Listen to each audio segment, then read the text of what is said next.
It is hard to believe that opening statements occurred earlier today because this was one of the longer days that I can recall inside Courtroom 3G in Leon County. Of course, we're talking about Donna Sue Adelson versus the state of Florida. And there were quite a few dramatic moments. We're going to break them all down with our best guests in just 1 second. Welcome to the global phenomenon, Surviving the Survivor. Here's your host, Emmy Award-winning journalist, Joel Waldman. So we heard opening statements today, very clear, very concise on the state part, and we're going to break that down. And then we heard from Jackie Fulford leading Don Adelson's defense as far as opening statements go. And I got to be honest, sitting inside that courtroom, sometimes, with a athletic event, let's just say a New England Patriots Super Bowl game, just for, an example. If you're at the game, sometimes it's harder to follow than if you're at home watching on TV, getting all the analysis. And that was kind of the case today. So I'm going to lean on our best guest to kind of break down what I was watching in person. Some of it was tough to hear. Without further ado, let's bring her in. She is the Professor Emerita. 2 words, the professor, Jo Patudo, Professor Emerita at University of Nebraska Law School, and she's been helping out day in and day out with a color commentary. But as a professor, this is what she lives for. And then next up, this is a man who has just 2 names. He probably has a middle name too, but John Singer, man, everyone knows him. We miss him. We love him. Look at that tan, the summer tan. John enjoying the summer months. He, of course, is a partner at Singer and Deutsch, a law firm in New York City, and he has followed this case. I got a LinkedIn message from a guy like 3 years ago. I'm like, who's this lunatic hitting me up on LinkedIn? I said he's got to be some lowly attorney, barely scraping by. And then I find out, lo and behold, this guy's one of the top attorneys in all of New York City and therefore the entire world. And he's been glued to this case. His wife is from South Florida. So thank you to Joe and John, and Tim Jansen is set to join as well. I just said goodbye to him at the courthouse. If I didn't tell you, if I told you I wasn't delirious, I'd be lying, because I am. This was a really strange day. I mean, Jo Patudo, you were calling sort of the color commentary here. What for you is the headline from today? And then we'll get into John's, and then we'll get into the opening statements. Headline. I'm a newspaper or news guy. Used to be a newspaper. I guess maybe it's that Donna's defense seems to be pointing at Charlie, seems to be pointing at Wendy, seems to be all over the place. So I guess maybe it's not a great headline, but I think maybe that's what mine is. Yeah, and I think that's interesting. That's something that Tim and I were talking about. John Singer, I'd be remiss if I didn't give you the opportunity to answer that question as well. So, as I'm noticing, I, like the COE, don't seem to have power here. So I just want to make sure. Oh, there we go. I do have power. But John Singer, 30,000 view today, opening statements followed by the first, I want to say 5 witnesses off the top of my head. What is your headline coming out of today? I think the contrast between the 2023 trial of Charlie and today was very stark, because in the 23 trial, Rashbaum advanced this very lengthy and very convoluted narrative about double extortion, and he was trying to sell that to the jury. Here, it sounds as if they're not going to try to sell a theory to the jury. They're simply going to try and prove that the state didn't prove or is not going to prove their case beyond a reasonable doubt. So I don't think they're going to give us some elaborate, lengthy, convoluted double extortion or iteration of extortion theory. I think they're going to simply argue that the state, at the end of the day, didn't adduce enough evidence to satisfy their very heavy burden. So that's interesting, because when we left, I got to be honest, I turned to Tim Jansen and I said, what was the defense's defense? It seems like they didn't really have one. Like, she started and went somewhere and never quite got anywhere. But before we get there, the much easier one to follow is Sarah Catherine Dugan. And for those who are new, we've got a lot of new subscribers. Welcome to this. And you're in for a treat with Joe Patuto and John Singer, two of the brighter legal minds. John was with us through the last trial, so great to have him back. And Joe's been here since. So, Joe Patuto, Jackie Fulford obviously has a unique style. She gets up there, she tells everyone she's never heard of Skype or doesn't know what Skype is, which, kind of casting herself as an old timer. And she gets going. But before that, the state comes out of the gates, and it's not Georgia, but it's Sarah Catherine Dugan.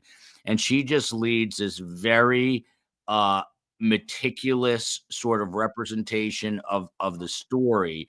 And she starts off saying the reason we're here today is because this defendant, Donna Adelson, was part of the conspiracy to hire a hitman to kill her former son-in-law, Dan Markel. Now, what's interesting, we all know this case. We've all been following this case, but this is a jury of 14 people, 8 men, 6 women, and ostensibly they don't know anything that's been going on the last 11 years. So, I mean, what kind of undertaking do you think it is for her to prepare an opening that encompasses everything that's important to know? Well, if she were doing it the first time, it would be quite the undertaking to organize everything and put it in an intelligible form, figure out what kind of demonstrative she was going to use, figure out the best flow. But she had the opening from last time as kind of a building block. I thought the opening today was masterful. And I thought the use of the demonstratives was absolutely wonderful. And the emails as they were coming up, stringing Donna's quotes to show the motive, I just thought was, again, masterful. I thought she did a great job. She was building on last time, and then she refined it to get at Donna in a way that I'm sure it took her a lot of time, but the proof is in what she was able to do this morning. And I think the way she did it it's hard to put yourself in the place of someone who doesn't know anything about the case. But I was trying to do that, and I think she did as good as anybody could do, creating the pathway for a jury that doesn't know about the case to see what the story is. Yeah, that's really interesting. We're going to get into this from Miami Jubin Princess. Like the name, and I like the emoji, by the way. Donna threw Wendy with an I under the bus the minute Wendy turned her back on her mother and didn't want to testify. We're going to get to that in just a moment, and I think that is one of the headlines from today. But John, first, I texted you last week. I got a message. John Singer's in trial, and you famously don't ever use notes. John has a bit of a photographic memory, but when she constructed this, when she and Georgia constructed this, they really made it very chronological. They go from that Donna Adelson was a part of this conspiracy to hire the hitman, and then they start reconstructing Dan's last day, starting with preschool drop-off. And to Joe's point, they're using video and these demonstratives. Is that something that you like to use? I thought that was extremely effective as well, especially when you got to the text messages and some of these explicit text messages. Oh, I think you're muted, John.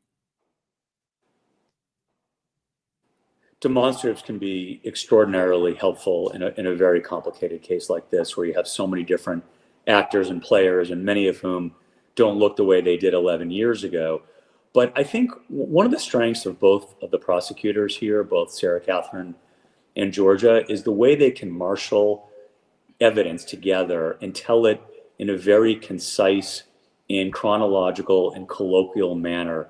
They really connect quite well with the jurors. And picking up on what Joe said before, this is the 4th time this has been done, this case. And from the very get-go, from the 2019 trial of Magmanua and Sigfredo Garcia, the state went down the same narrative, which is they examined the 2 roads, the evidentiary road regarding the Prius and the motive, and both of those roads converged at the same point.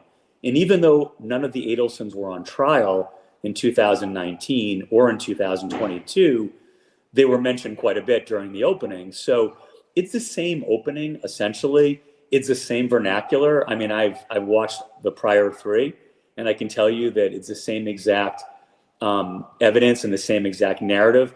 They simply today focus more on Donna than they did on Charlie, because Charlie was on trial last time and Donna's on trial this time.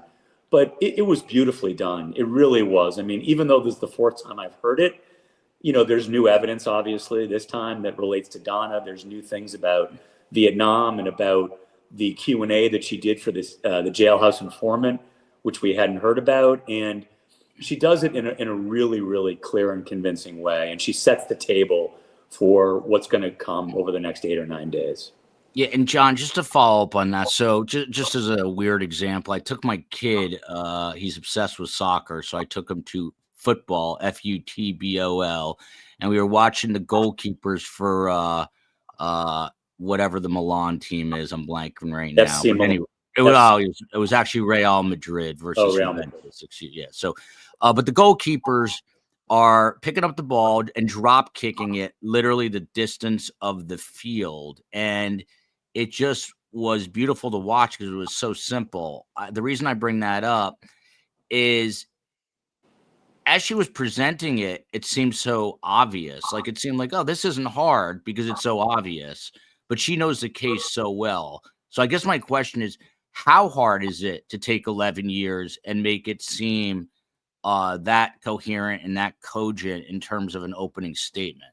It's super hard because, again, as you hit on earlier, this jury ostensibly hasn't heard any of the evidence. They don't know about the case. So you're presenting it to them as if they're a clean slate. But having said that, again, they've done this opening. This is the fourth time. And they're just little nuances that are different. Obviously, again, this time they're accentuating Donna, not Charlie. This time they have more evidence that occurred in the aftermath of Charlie's conviction. So they had to incorporate that. But they've worked, again, they've done this 3 prior times. They've done 3 prior closings where they're marshaling together all the same evidence. So I'm not taking anything away from it because it was masterfully delivered. And that is an art in and of itself. But again, we're hearing essentially the same exact speech with little minor nuances. Yeah. So Joe, not to harp on this, but I just want to hit on some of the points of the opening statement. So Sarah Catherine, then, you know, she goes through the day, and you actually see really gruesome photos at one point. That's when this is during a witness, but eventually you do see some autopsy photos, and I'll get to that as well because it was very difficult. Ruth had to leave the room. Shelley looked down. Phil was actually looking at his son, which is heartbreaking. But the irony of all that, Joe Patuto, is, let's just talk about this right now. The irony of all that is that you hear sobbing, and I look up. Again, it's very disorienting when you're actually there, and it's Donna, and I see that Donna is being consoled by her paralegal. And I mean, talk about the irony and the audacity, like, wrapped up into one. This is the woman who the government says is at the center of this entire case, that did what we are literally, I'm looking up this way at the monitor, and I don't want to be too graphic about it, but I mean, Sarah talks about it. There's a bullet hole, and the medical examiner talks about it. There's a bullet hole between his eyes, and you see that. And I look at Phil Markel, the father of this guy, and Phil is just a very soft-spoken, understated. He's very stoic. He doesn't react. And then you juxtapose it with this sobbing defendant who is just hysterical. What did you make of that? Do you think it was the realization that, hey, I actually did this and I'm a horrible human? Does she have the capacity, do you think? What do you think was happening in that moment? I know you're not. I'm probably a bad person to ask that question because I'm not sure I believed her. And I wasn't in the courtroom, so, you know, maybe I'd feel differently, but I'm just not sure I believed her. Even if you take away and assume that she was not involved in the murder, All the information we have was that she despised him. He stood in the way of her and her grandchildren. There was no love lost. So take away the murder, and I still can't picture someone sobbing over someone, who was such a obstacle to what she wanted in life. So John may be better at So you doing just thought the other side. Joe, you thought they were crocodile tears, just inauthentic, playing to the I jurors? thought it was somewhat inauthentic, and I thought to the extent she was emotionally involved, it was more looking at her circumstance than having sympathy for what happened to Dan. Oh yeah, don't get me wrong. I don't think she was feeling badly for Dan or the Markells who were there. I think she was feeling horrible for herself, but also maybe frightened to see kind of like the result of what she wanted to have happen actually transpired. But John, since I brought it up, that moment when, I don't know, I don't think you guys see the autopsy photos, but we did in the courtroom. Correct me if you did, but what did you make of that, where you hear Donna literally crying and very upset about this? I mean, it could be any number of things. It could have been the enormity of the moment that had finally begun to resonate with her, that she caused what she caused. It could have been fake, and it could have been play acting for the jury. I mean, if you listen to her lawyer's opening, her lawyer spent an inordinate amount of time talking about Dan Markel and what a fine individual he was, and she started crying almost. And that, to me, wasn't genuine at all. I thought that was completely disingenuous, completely show for the jury. I didn't buy into it for 1 second. Maybe that was just Donna mirroring her. So it's hard to know what the underlying reason was for it. I can guarantee you it wasn't any sense of remorse or sadness for the person who she absolutely despised, as Joe said. Yeah, and I'll tell you, just from my vantage point, so I was literally behind Georgia. If you saw Ruth Markel, I was 2 rows behind her. But I have a direct view just of the back of Donna. And so I could see literally the paralegal just like doing this, like comforting her. And it was, everyone in the courtroom was just, it was offensive, to people, to everyone, I think, except for Harvey, who didn't really realize what was going on. Interesting point. The end of the day, Wendy did come into the courtroom, not into the courtroom, but into the hallway. She had an entourage that, would dwarf Taylor Swift's entourage. I mean, I don't know who these people were. And one of them was John Lauro, her attorney. But what John Lauro did right away, which was interesting, he gave, and Abby told me this, Abby Crossing, who was with me all day and is in the chat right now, told me that they actually gave Harvey a notebook because John Lauro apparently thought he was looking a little too spacey and at times grimacing. So they gave him essentially a coloring book for elderly people to occupy him. John Singer, I know that sounds insane, but is it a smart move? They've got him like at the kids' table at the Cracker Barrel. I know there's a lot of controversy over that. You get the paper, whatever you play placemat, and he's got the crayon now. Is that a smart move by John Lauro to occupy him with some occupational therapy? I mean, I think they've got bigger fish to fry. They've got bigger issues on their docket than whether Harvey is asleep or he's coloring or he's taking notes or he looks interested or disinterested. They've got so many hurdles and impediments with which to deal that I think that Harvey is not their biggest concern. It might be John Lauro's because he doesn't have much to worry about, at least right now. But I don't think it's that germane. Yeah. So real quick, Tim Jansen has just joined the conversation. I just want to round out. Hey, John. Hey, Tim. Yeah, Sarah Catherine Dugan. Yeah, they reunite, Tim and John, and then of course the professor. But as part of Sarah's opening statements, email, she says, revealed that Donna was, quote here, the relentless driving force behind Wendy's relocation efforts to South Florida.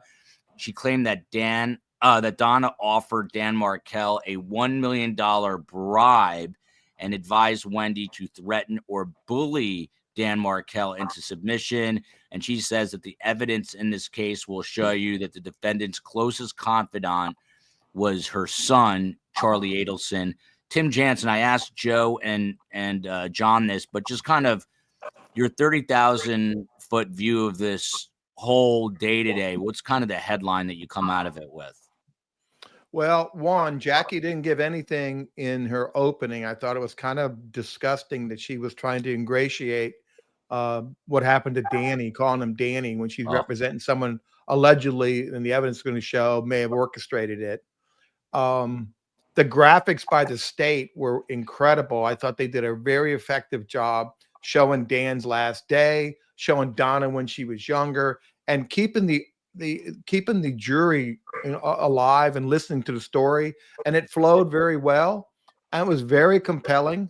You had a lot of different convoluted facts to get in there, and she put together a really good piece of a puzzle. And I think it showed the jury where they're going. I don't think the defense, I mean, they might as well have not done any opening the way they did it. And I think, Lewis today is the big thing, right? Lewis today for the first time says that Wendy told Katie when he was going out of town, and that Wendy wanted him killed. I don't think he's ever testified to that before. I've never heard that. John Singer, you're the guy with the photographic memory. Tim turned to me. He's like, "Did you hear that?" And I was kind of taking notes. I'm like, "What are you talking about?" And he said, Luis Rivera just said Wendy's name and said that actually mentioned that Danny was going to be out of town, but he used Wendy's name. Do you recall him ever? No, he never did. And I mean, the two things that jumped out at me that I hadn't heard before, aside from the Q&A for the jailhouse informant, was number one, Luis Rivera, having testified 3 prior times, had never said that Wendy provided the information about Danny being out of town the next day. The other thing, and I'm sure we'll get into it, is what Jackie said in her opening about Charlie's culpability and whether the state had proved it or not. Well, we can talk about that as well. But Tim's 100% right. That was an add-in that I hadn't heard before. But I guess we'll get into his testimony as well more. But I thought he did a really good job, Luis, today. Yeah, it was. I was not expecting him. I don't think a lot of people were expecting him. But Joe Picciuto, NEK's got an interesting question. Now we'll dig in on the defense opening statements, and we'll kind of just bounce around because there's a lot of interesting different sort of tentacles that showed their head today. But NEK, what is your overall take on the idea? It seems like the defense is any Adelson but Donna. They implicated both Charlie and Wendy. I mean, Joe Picciuto, John just said it.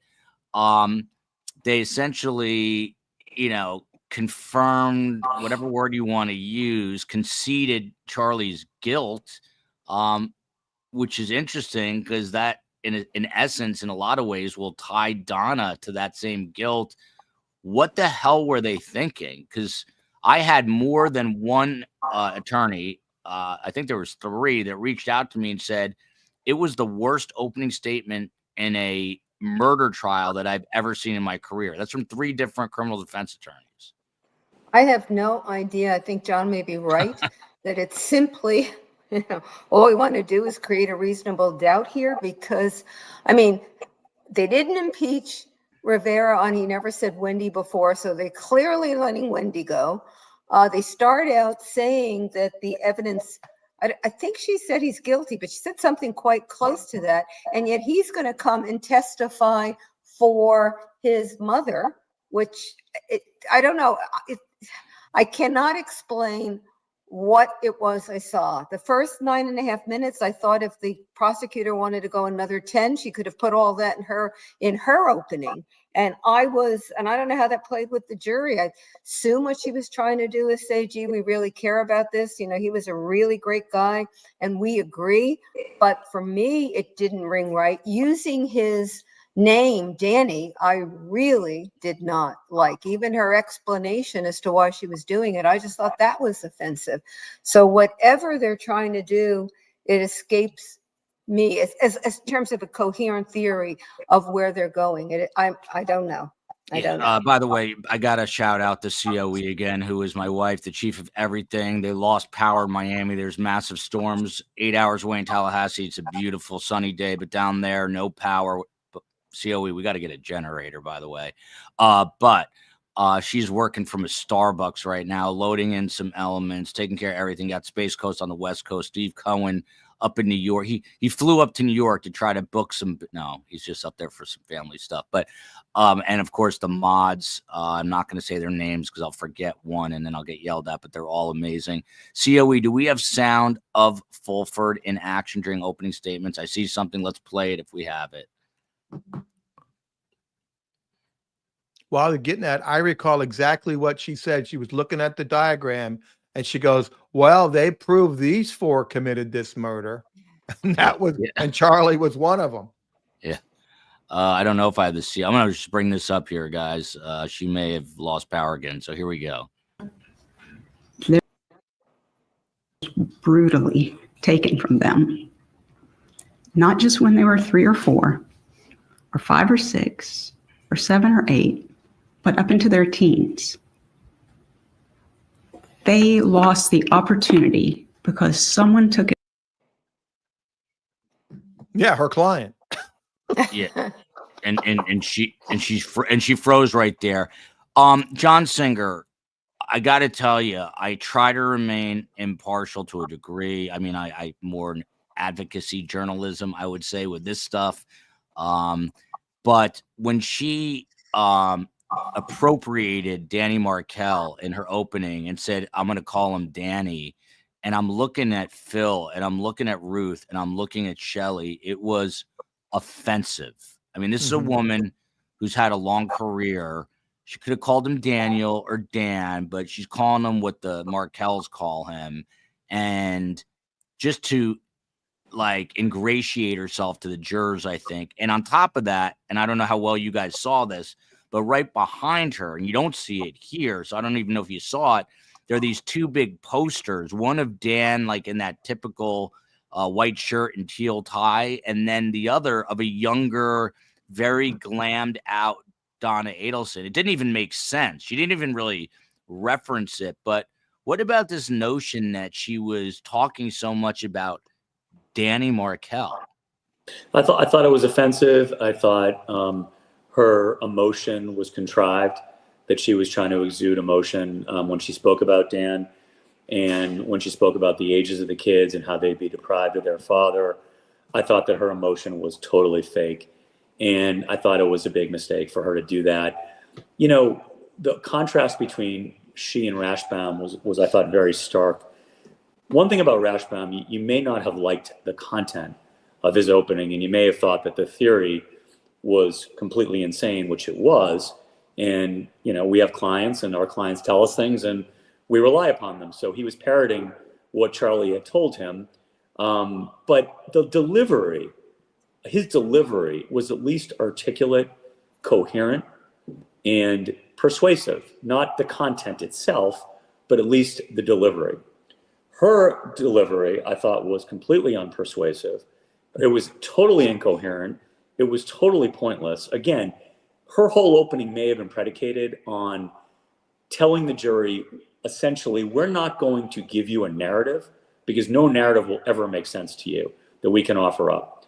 But what we're going to do is we're going to say, essentially, that everybody else may have been involved, but there's no evidence that my client was. So I think their defense is that we are going to show that you did not demonstrate reasonable doubt. We're not going to try to prove her innocence like they did with Charlie. But at the same time, she was so rambling, she was so meandering with her statements. She wasn't connecting, I thought, with the jury at all. When she first started speaking, I heard that Southern drawl, and I thought maybe she'd have that same sort of familiarity that the prosecutors sort of exude when they speak. But then she just got into such a morass, and I thought it was a terrible opening for a myriad of reasons. Yeah. You know, John, they say she was faking her country. She lives in Crawfordville, real country town.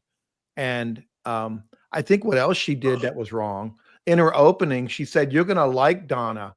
And all the evidence is going to show that she cares for others and does more for others than herself. She just introduced Rob Adelson.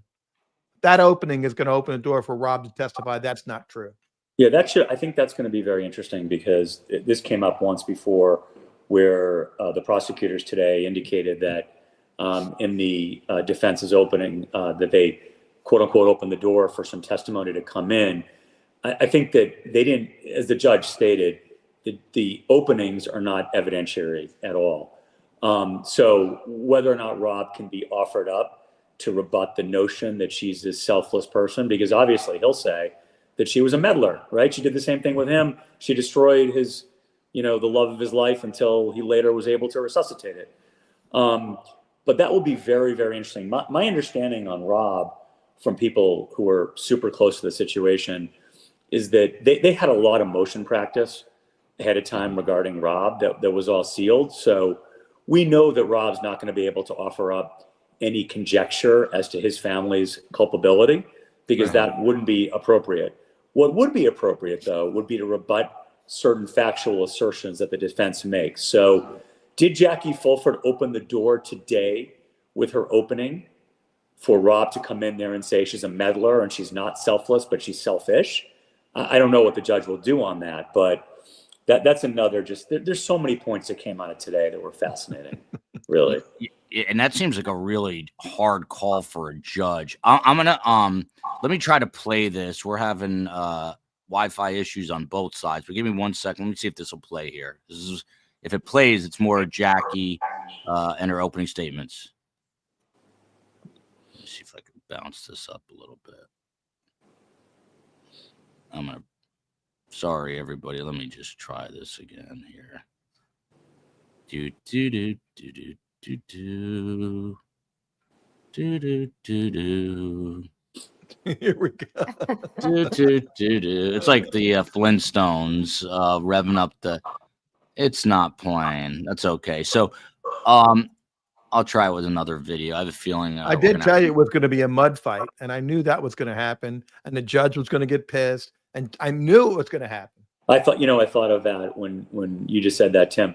When I was listening to the afternoon's proceedings, if you recall from the last trial, Rashbaum was I wouldn't say he was deferential, but he was definitely not tendering a lot of objections. He was definitely very collegial with the prosecution, and you already could get a sense today what's going to happen. Yeah. And Tim had already projected that for us. He had already previewed it by saying that everything is going to be a mud fight. Everything is going to be a battle. And it was, and the judge was getting angry about it. But at the end of the day, that's just atmospherics. It's not going to matter when the jury. Except to me, it drives me crazy. not the objections themselves, not the standing up for your client in the face of the judge being angry, not making the prosecutor make snide remarks as she goes. But the idea that you can't do the objection and you can't make the argument clearly so that you can get it and concretely and point to exactly what it is you're talking about. They did that in the motions, and now they're doing it at the trial. If my patience is not wide or deep enough to deal with it. Give me 5 minutes. I got to take care of my dogs. I know John doesn't do that. Hey, we're a dog-friendly show. that was a stray right there, a total stray. I think what Joe was saying, I agree with Joe that personally, I found it to be annoying and irritating that things that were already the subjects of motions in limine are now getting resuscitated during the trial, and the jurors are getting their time wasted. But I think my point was, at the end of the day, when the jurors deliberate, they will attribute this to lawyers fighting, and this is what lawyers do. And, they'll focus on the evidence, but it is irritating. But this stuff happens in trial. Yeah. If you recall from Charlie's trial, we had that snafu with Jeff Lacasse where they had to call him twice and they had to call Wendy twice because there was some misunderstanding as to what happened at a sidebar between Georgia and Dan Rashbaum. And this was about the double hearsay testimony coming in. And that was extremely cumbersome, and it took a lot of time. Same thing happened today. And then she whizzed through Rivera. They'll get into the witnesses next week. This will all recede into the background, and they'll go from there. Look at this. I can smell crazy a mile away. John Singer, I brought my dictionary. I don't think you have a bigger fan than I can smell crazy a mile away. I could listen to you all day with her dictionary in hand. John, you should maybe recite the what is it? The Webster Oxford dictionary. You should recite the dictionary. That'd be cool. COE now has the ability to play video. COE, Have at it. Let's play. By the way, do you like podcasts? Tim Jansen's like, I got to go walk my dog. Middle of. Imagine you're watching CNN and the guest is like, I'll be right. Look at this guy. I'll be right back. I'm going to walk. But this is why this is better than traditional media. COE, let's play whatever sound you have. It could be anything. It could be the Patriots Super Bowl win for John Singer. Which one? I know. Their father was brutally taken from them. Not just when they were 3 or 4, or 5 or 6, or 7 or 8, but up into their teens. They lost the opportunity because someone took it from them to grow up with a father, to have his involvement and influence in their lives, to talk about what he did as a kid and share his experiences. All of that was stolen from him. That's very important. This Skype. I stopped that. Look at Phil Markel, man. Guy's a boss. He's in his early 80s. This is what Singer's going to look like. Look at him. Guy plays golf in Palm Springs. I'm going to see him later. He's just a cool dude. I'm sorry, I had to stop. That he did with his kids. Mrs. Adelson, when she had the little boys, actually arranged so she could do that with him. And she would keep the kids in front of the screen while he talked to his children. You've heard a lot about how she hated him. She said some ugly things during the divorce. Pretty foul things, actually.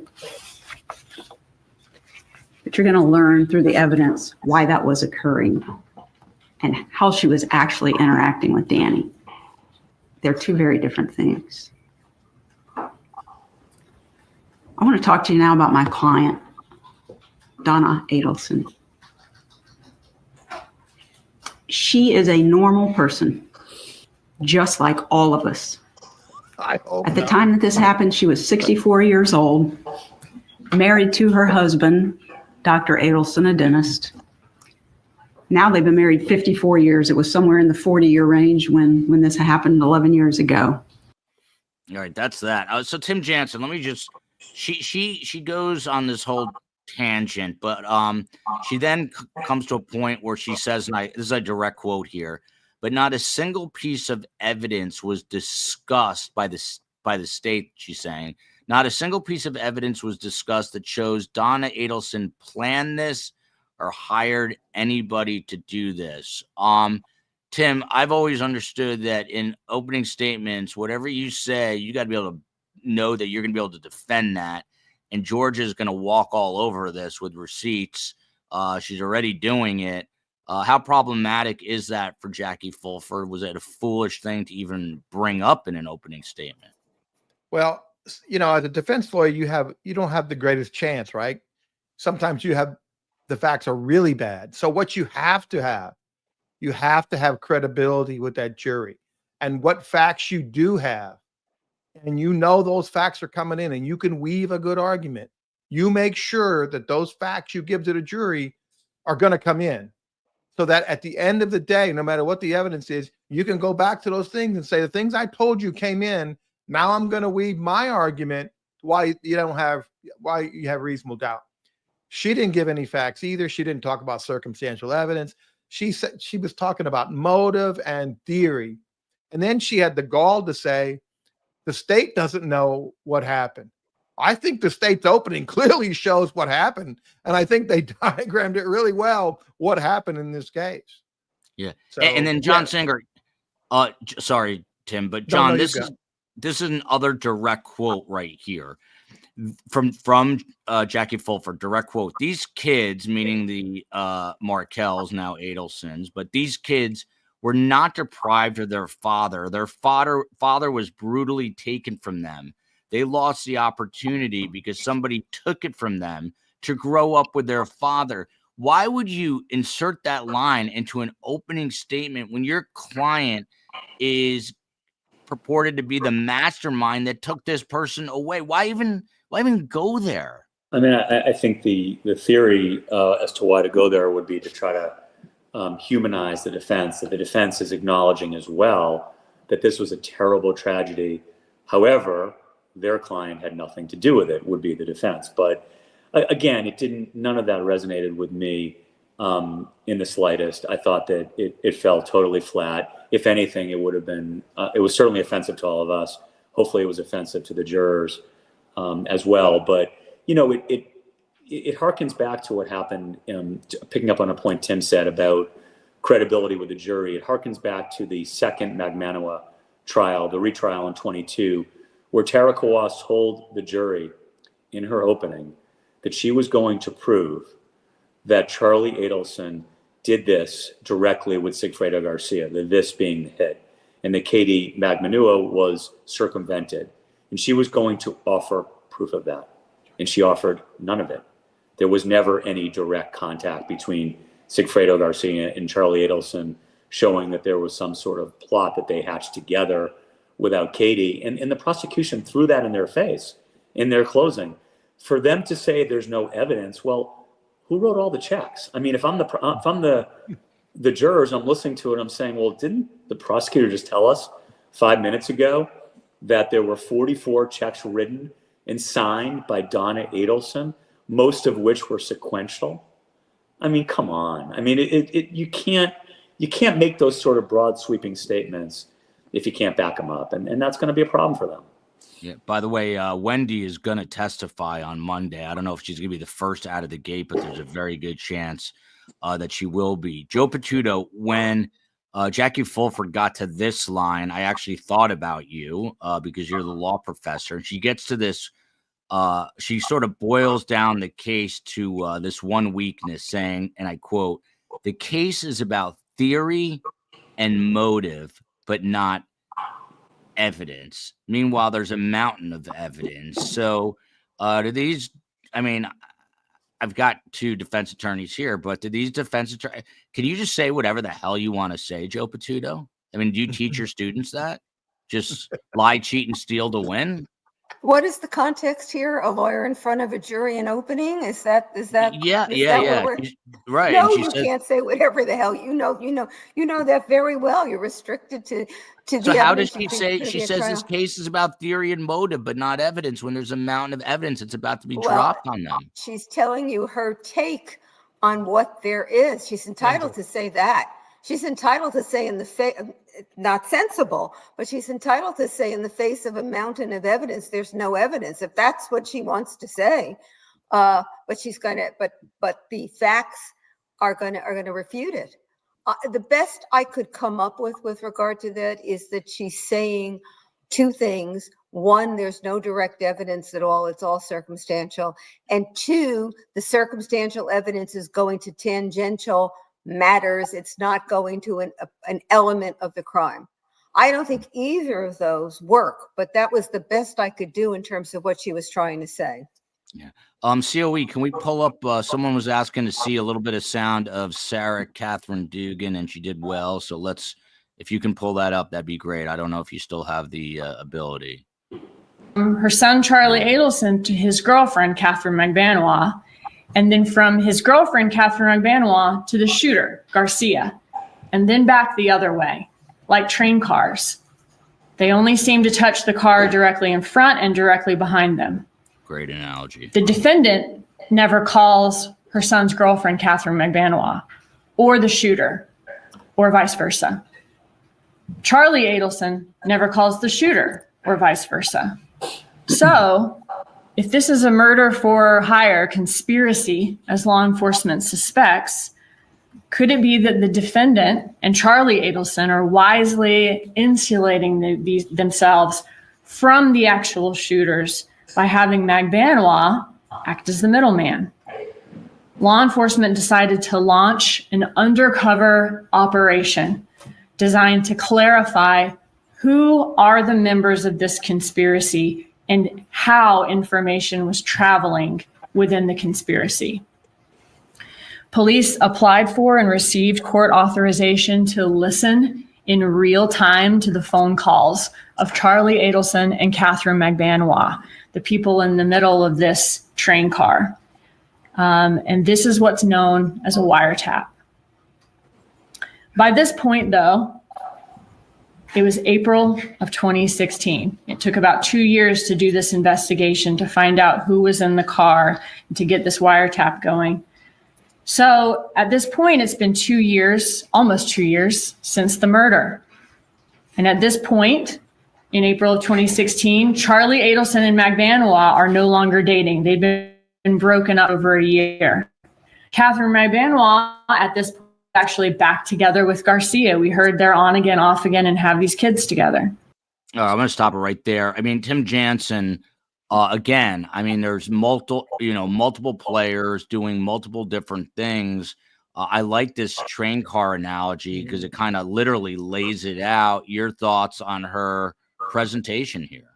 I think it's great, and I think it's consistent that the evidence, it's that old documentary scientific evidence, and this is going to be real evidence showing the calls do generate from Donna to Charlie to Katie to Sigfredo, then it goes back, and that's consistent throughout the conspiracy.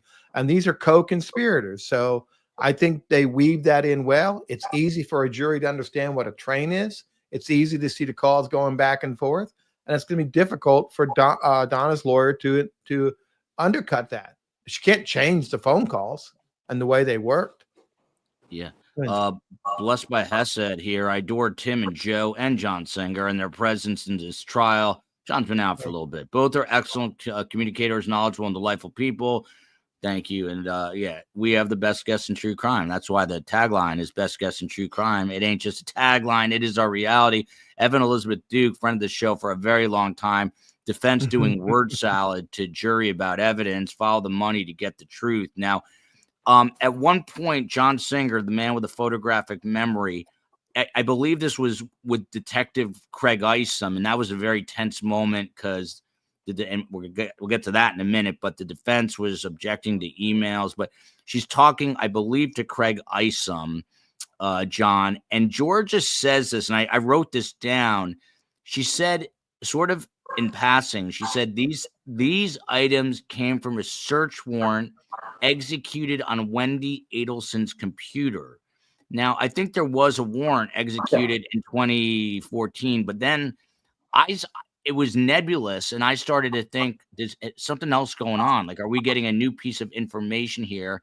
I don't know if you caught that. I did. You did. I did. And so what's your take? My take was that back in 2014, they had taken her phone, her computer, her laptop, her car. I mean, they searched all those things, and they pulled from that what they pulled. So my inference wasn't that it was anything new. I thought that it was relating to the antecedent search that had been already effectuated. Yeah. By the way, my show tonight is sort of like the defense opening. I like to keep themes in common. I'm all over the place, and I don't know that I'm really getting anywhere. But John Singer, just to put a little bow on the defense roadmap, and I know you talked about it earlier, but is that basically what they're doing? Is this just their way of avoiding the double extortion? It's kind of like Jerry Seinfeld was a show about nothing. Was this an opening about nothing just to sort of throw people off that think it was something, but it really wasn't? I think that, again, I don't think they wanted to do what Rashbaum did in his opening, which was spin this elaborate, convoluted tale, which would totally fall flat. I think that they wanted to avoid that. They wanted to stick with what the standard is and what the burden is that the state must show. I think if Donna does testify, she's going to say, this is what Charlie told me. I don't know if he was involved in a murder. I don't know if he was extorted by Garcia and Rivera via Magbanua. I was told what he conveyed to me. I didn't opine on the veracity of it. I simply did what he told me, which is put her, Katie, on the payroll. I don't know if he committed the murder or not. She's going to say that. I think that's exactly what she's going to say. Do I now think Charlie's going to get into the courtroom and testify? I don't think so anymore, because the lawyer, Fulford, said in her opening, and again, I had to listen to it 3 times because I was so taken aback. I was questioning whether I heard her correctly the first 2 times. She said straight out, the state has proven or can prove that Charlie Adelson paid Katie Magbanua to commit a murder. So how are they then going to put Charlie on the witness stand I don't think that he's going to testify. And I think if Donna does, it's going to simply be, I don't know if he was telling me the truth or not. He's my son, and I did what he told me to do. And that's it. That's going to be their theory. But now he's on both lists, right? So can't the Right. state call him? Like, did they open the door now for the state? No. No, in fact, if you heard Judge Everett, Tim or Joe, I can't recall who it was, had mentioned the Skype situation that Fulford had alluded to in her opening. And then Georgia tried to introduce an email this afternoon where Wendy was saying to her mother, here's the Skype schedule, stick to it, with the implication that Donna hadn't stuck to it. And Georgia said, well, Jackie, or the defense, opened the door in their opening. And the judge said, that's not a door opening. That's not evidentiary. That was just a lawyer's remarks during an opening statement that has no evidentiary value.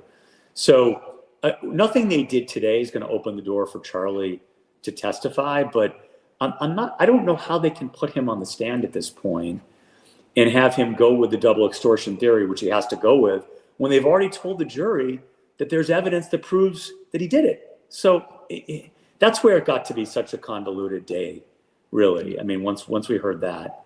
Charlie's lawyer was in the courtroom watching the trial and heard what was said. Didn't hear it the first time about prove that they murdered, but she heard the testimony.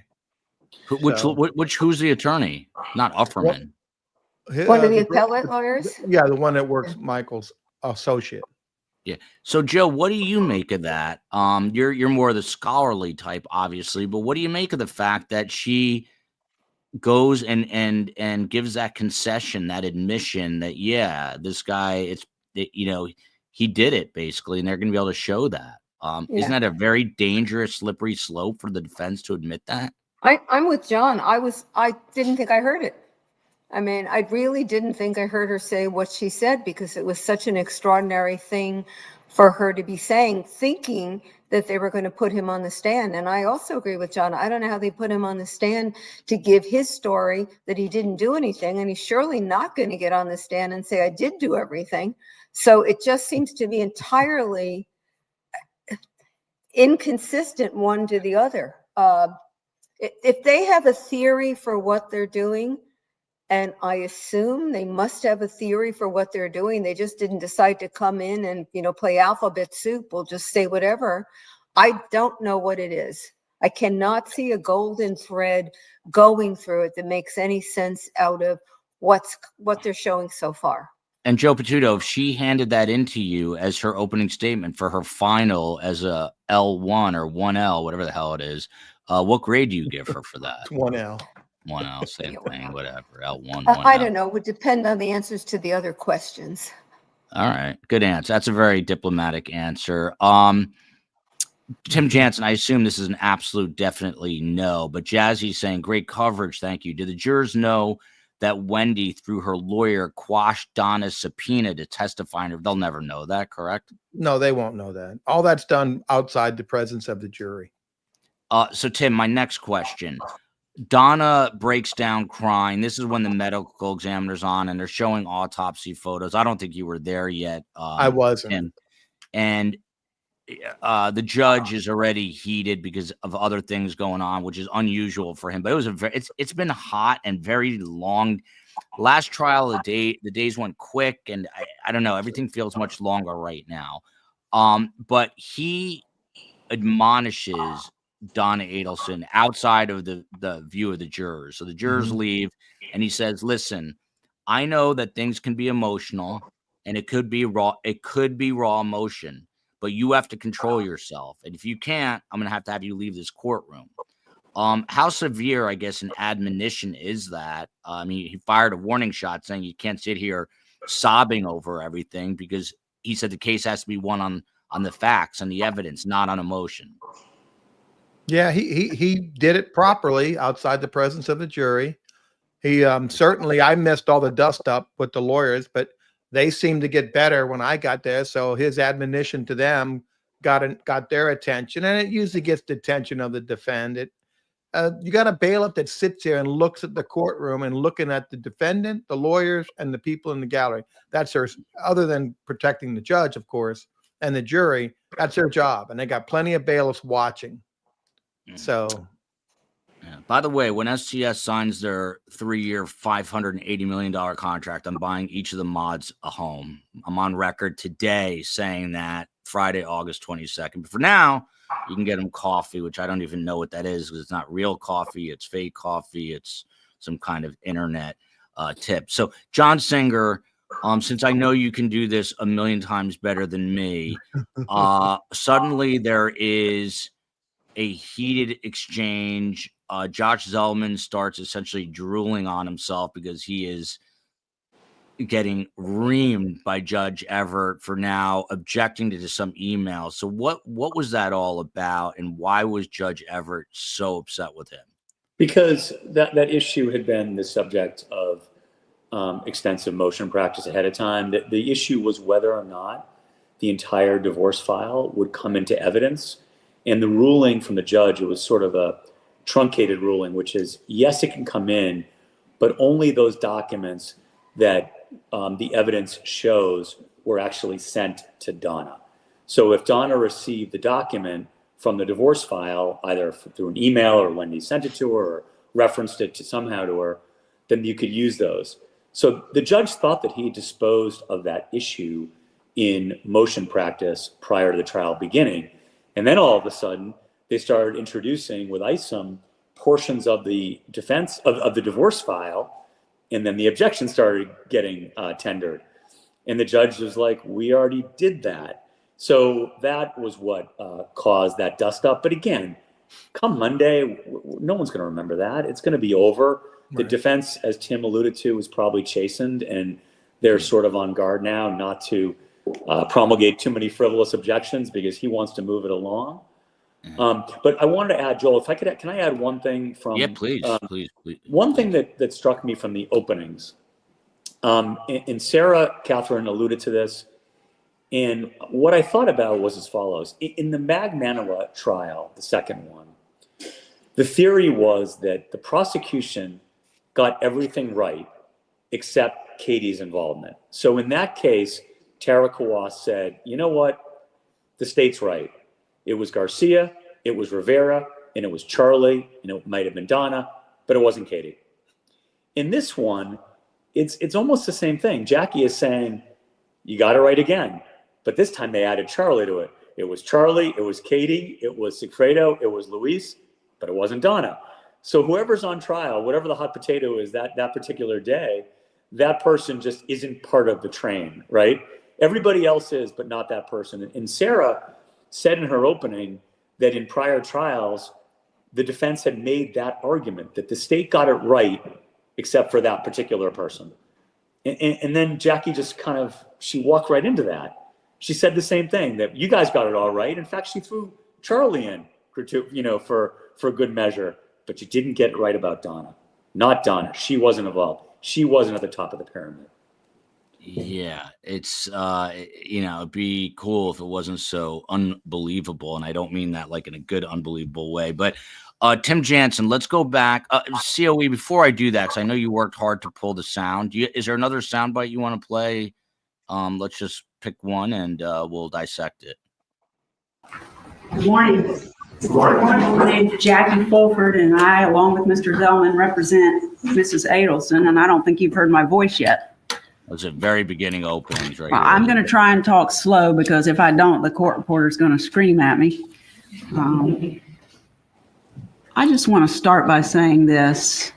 Remember, during the course of the proceedings, that the state always gets to go first, but the defense has a right to be heard too. So please keep an open mind until you hear from us as well. You just sat through an opening statement. The presentation was pretty cool. I'm old-fashioned, so I don't use that kind of stuff, but for an hour you heard about this killing, and we're going to talk about that in a minute. And you heard an awful lot about why they think Donna Adelson has the motive to kill Danny Markell. And you heard an awful lot about what other people did in this case. But not a single piece of evidence was discussed.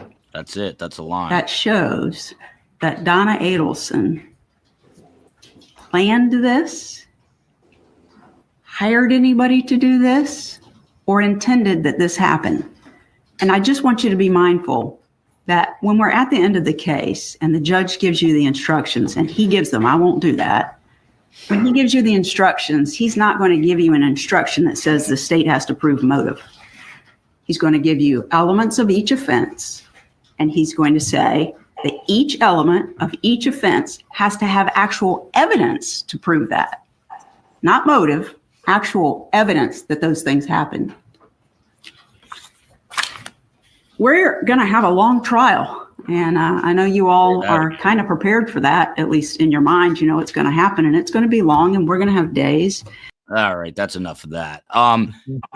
Tim Jansen, I mean, you live in Tallahassee. Is that a real country accent? I'm going to go see Monica tomorrow on a farm. Am I going to hear that accent or what? That reminds me of Coach Kelly when he went to LSU. He's from Boston, and he goes to my family. And it's not. And her saying that there's no evidence kind of reminds me of the subway shooter when he was representing himself and had the victim on the stand and goes, well, what do he look like? Well, he looked like you. No. What did he look like? Well, he looks just like you.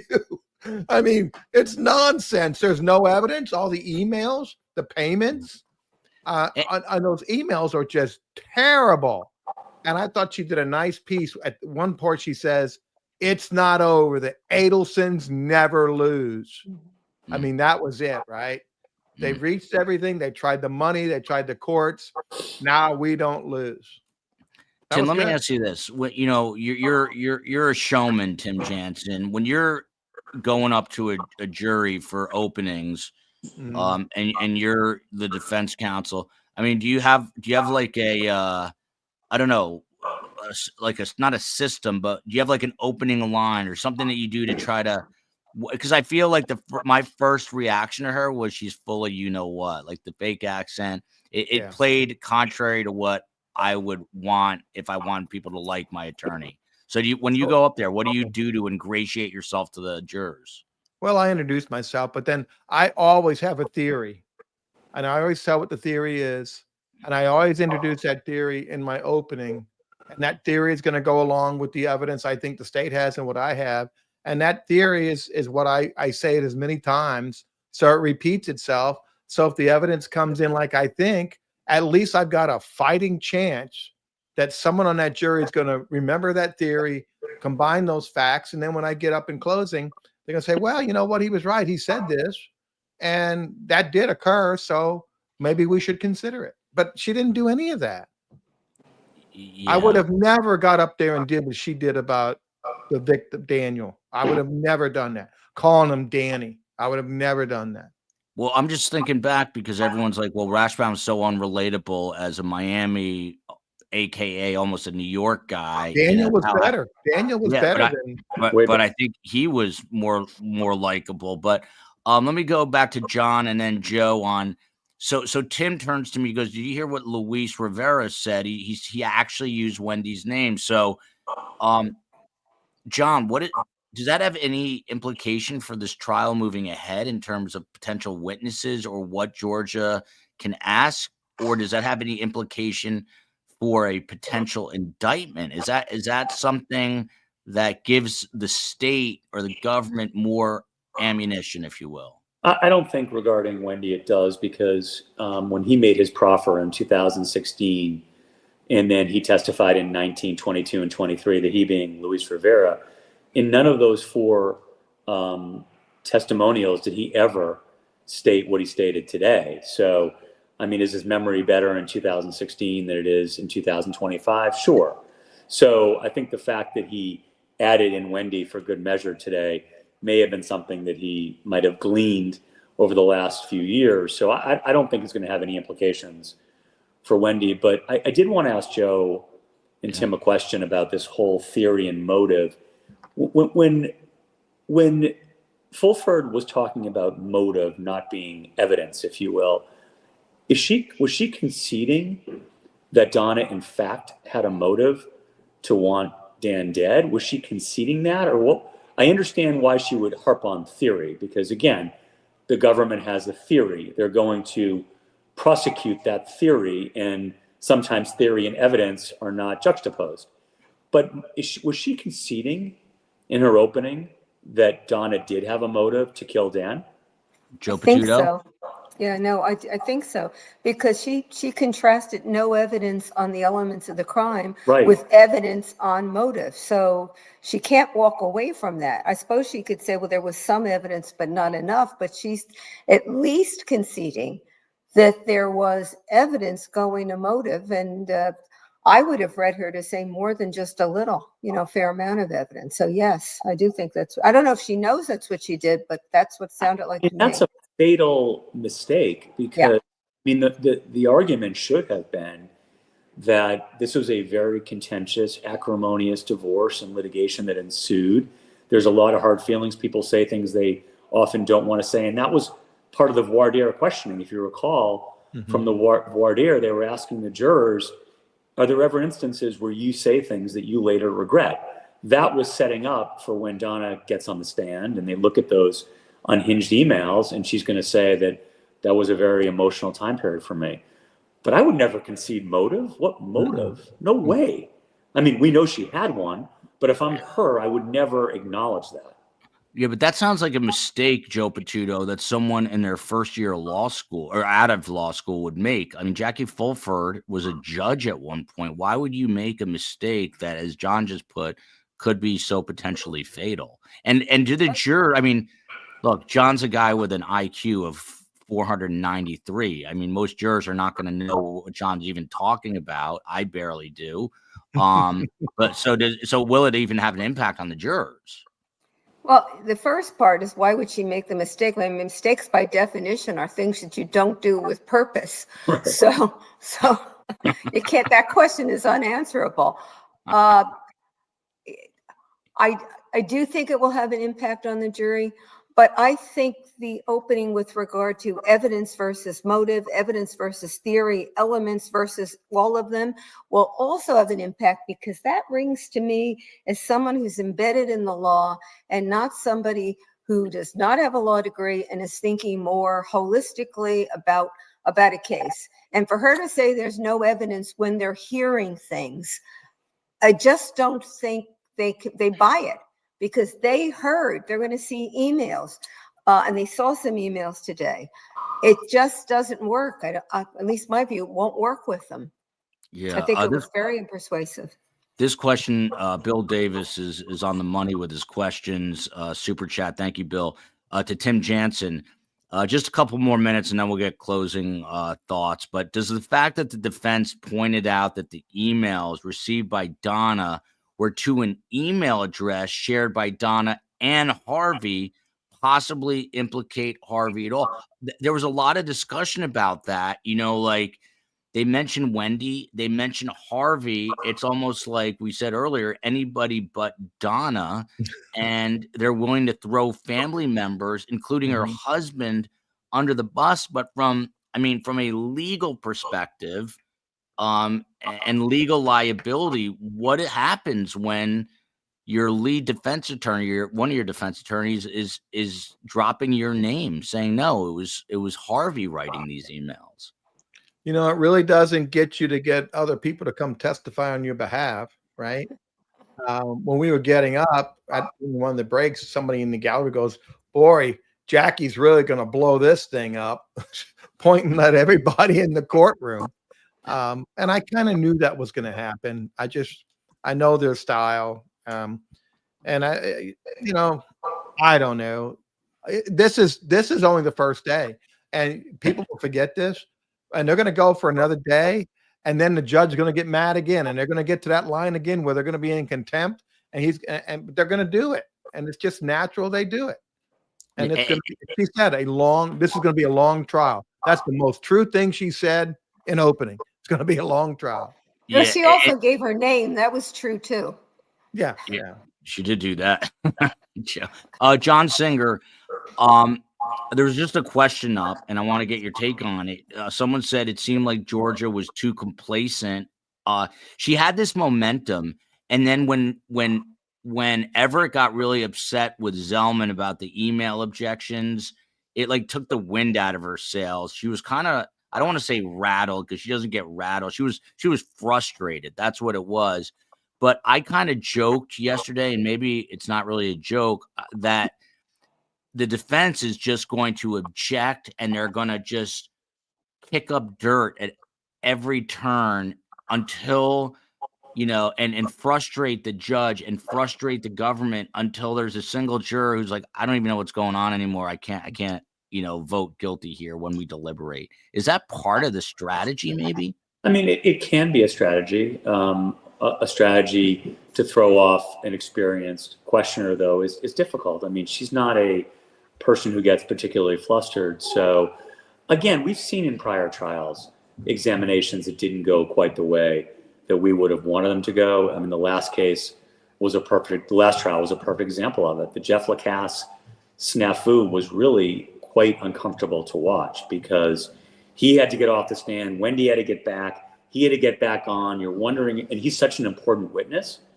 Isom is, quite frankly, was not that significant of a witness. Everything they were doing with him vis-a-vis the divorce filings, they're going to do with Wendy. They've already done with Wendy. All the emails that Donna sent to Wendy, calling Dan all those pejorative names, they did with Wendy the last 3 times. They're going to do it again with Wendy. So, I think that there'll come a point where the judge will have had enough. He will excoriate the parties to the point where they're not going to object anymore, and we'll go on with the trial. And at the end of the day, the jury's not going to remember it. They're going to attribute it to typical lawyer fighting and tactics, and they're not going to focus on it. Yeah. Sigfredo's going to be key. I don't know that he's going to testify here. That's what someone's saying in the chat. But let's look ahead here. Tim Jansen, on Monday, it's all but assured. Assures that the sun will come up on Monday, that Wendy Adelson will be back with her entourage of 93 people, including John Lauro, and she's going to testify with the defense subpoena now being quashed, and with that, somewhat limited immunity. Tell us, what do we expect? And Singer's party starting there, so I have to let him go in 30 seconds. But Tim Jansen, what do we expect on Monday with Wendy Adelson? Well, I think you're going to see a lot more testimony that we did not see in Charlie's case, because a lot of these emails are going to go to Donna, and now they're proving Donna, not so much Charlie. So I think Wendy could be on a stand for a much longer time. And it's going to be curious, because her testifying against her mother is going to be a little different than testifying against her brother. And I want to see it when she's done, if they release her, or if the defense stands up and says, Judge, we don't want to release her, because we want to maybe proffer that we want to call her if we can later on. So we'll see. Tim and Joe are the regulars. I'm gonna have Joe go next, and since John Singer's here, and it feels like the 4th of July with Singer and all the partying at his house, I'll give him the last word tonight. But Joe, it was a long month. That's how this week felt. I don't know if it's because I drove up here to Tallahassee. It just felt everything felt long. There was no break last night. They went into openings today, and then the whole thing with the email and Judge Everett threatening to send the jurors home, and then they stayed a little bit later. And Monday, are things going to smooth out? What are you anticipating? I think they will, unless, as Tim alluded to, the defense raises again their opportunity to call Wendy as a witness. I said before, I did not think they did a very good job of articulating for the judge what they actually were saying and why they should have a right to be able to do it. They never focused clearly enough that what they were actually saying was that there were things that she could testify to in which there would be an invalid assertion of the privilege by Wendy and her lawyer. And to the extent the privilege doesn't cover, then she's certainly subject to being called by the defense and answering questions by the defense. They did not do that crisply enough. I don't think they focused it for the judge well enough. I think Judge Everett now may have had a little time to think about it. So I'll be interested if they do that. And that, I suppose, might have the potential of getting tempers hot again, at least if the defense doesn't do a better job of explaining why they want what they want. And if they don't do a better job, I suspect Judge Everett is going to be exasperated again. We already decided this, and we're going to be off and running with it. Otherwise, at least from what I can see, I think Monday will be pretty calm. Yeah. By the way, again, please please subscribe if you appreciate the content. We really do have the best guests in all of true crime. And I don't say that because I'm not the guest, I'm the host, but we have the best guests, and I don't know, the host is okay. But yeah, it helps us a lot if you can do that. Kelly D here. Love watching trials with SGS crew. We love having you in there. If you guys come to Tallahassee, and a lot of people stopped by today, and I was pleased to see almost everyone in the courtroom watching on STS. So appreciate that very much.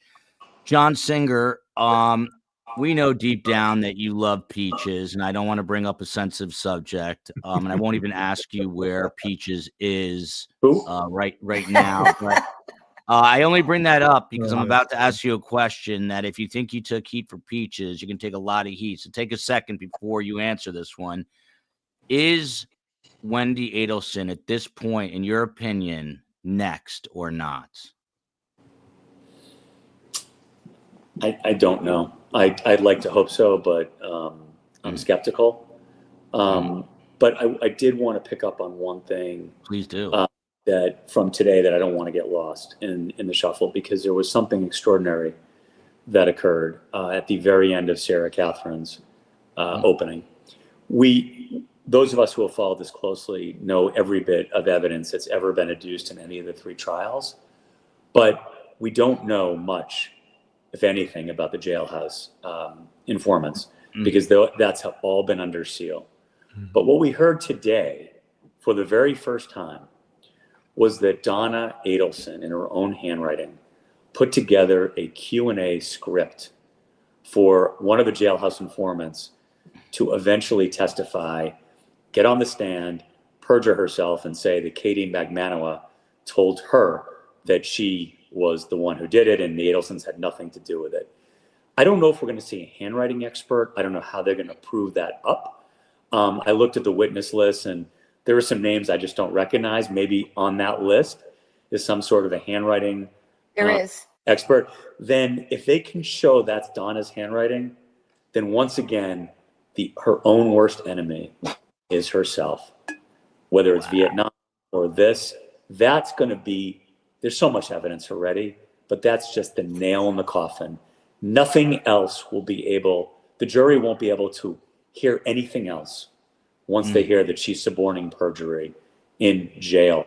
That's how unhinged, that's how reckless, that's how venal a person she is, and that's going to be the death knell. And I've never heard up until today that, and that got me out of my chair as well. I agree. We mentioned that earlier. That was the first time we heard that today. Yeah, but we guessed it from the witness list and the exhibits that might be it, but we got confirmation today. John, I said the state should pay Donna because she's provided such potent evidence against her. I mean, some of the best evidence comes from her. Yeah, I mean, I'm so glad John brought that up. I actually had it on my notebook. Battery died. My iPad battery died, but I'm so glad John brought that up. Joe Patuto, you ever have a student that you're afraid of because they're very smart, like John Singer, and that you're worried that they're gonna outsmart you? No, because no matter how smart they are, I've read more cases and know more law when I encounter them, and I also control the podium. So, those two things, you can't win if I have both those things. Yeah, like Jansen, you can like wrangle around, but Singer can be a problem, and you don't want him. Singer, what was your you got a GPA in law school? What was your GPA in law school? No, we had one in undergraduate. We didn't have one in law school, but we had were you first in your class at the Georgetown Law Center? I was not first in my class. But listen, Joe and Tim are smarter than me on the law. I have a very good memory. You're bringing me on the show because I'm like the show historian. I remember all the things from the prior trial. I can't opine on the law. I don't know. I mean, my knowledge of use and derivative use immunity rivals Wendy's from trial number 2. Joe and Tim are the legal scholars. I am just that's all. Joel says he's just an average host. Now you say the only reason why you're here is because you have a good memory. I mean, this is true. A little too much. Yeah. Don is. I'll say it this way: Singer's the Rain Man of law and of this stuff, and also the New England Patriots. But on that note, John, have a wonderful weekend. Tim Jansen, I'm going to see you tomorrow. Yep. By the way, I found out. I have an obsession with like horses. I just want to like scratch their chin. And Monica told me she has a horse, but she doesn't. But she's got 2 mules, and she told me what are they, Tim? They're like baby mules. No, they're donkeys, and it's Nacho and Cheese. That's their name. Nacho and Cheese. So I asked if I could ride Nacho and Cheese, and she looked at me like I was a crazed lunatic. But I'll let you know. I'll take pictures on Nacho and Cheese, and Joe Patuto, would you ever get on what is it, a mule or a donkey, did you say? Donkey. Joe, would you ever get on a donkey named Nacho or Cheese, Joe? I wouldn't get on a donkey named You Pick It, and I wouldn't do it. Singer, Joe Patuto hates dogs more than any person alive. I don't hate them. I just don't want anything to do with them. There's a difference. I don't want to. John and Joe actually love animals. They just prefer to not be around them. Anyway, love you all. Have a great weekend. Joe, say hello to Jersey. And by the way, I'm going to be on Court TV. Why they asked me to come on Court TV, I have no idea. They asked like the 5 people that know nothing. It should be these 3, but I'll be on there at 9:30 tonight, 9:30 to 10. Can't wait to do that in 3 hours. But I'll keep myself busy until then. Love you all. Have a great weekend. Justice for Dan Markell. Love you, Tallahassee. We'll all talk soon. Have a great night, everybody.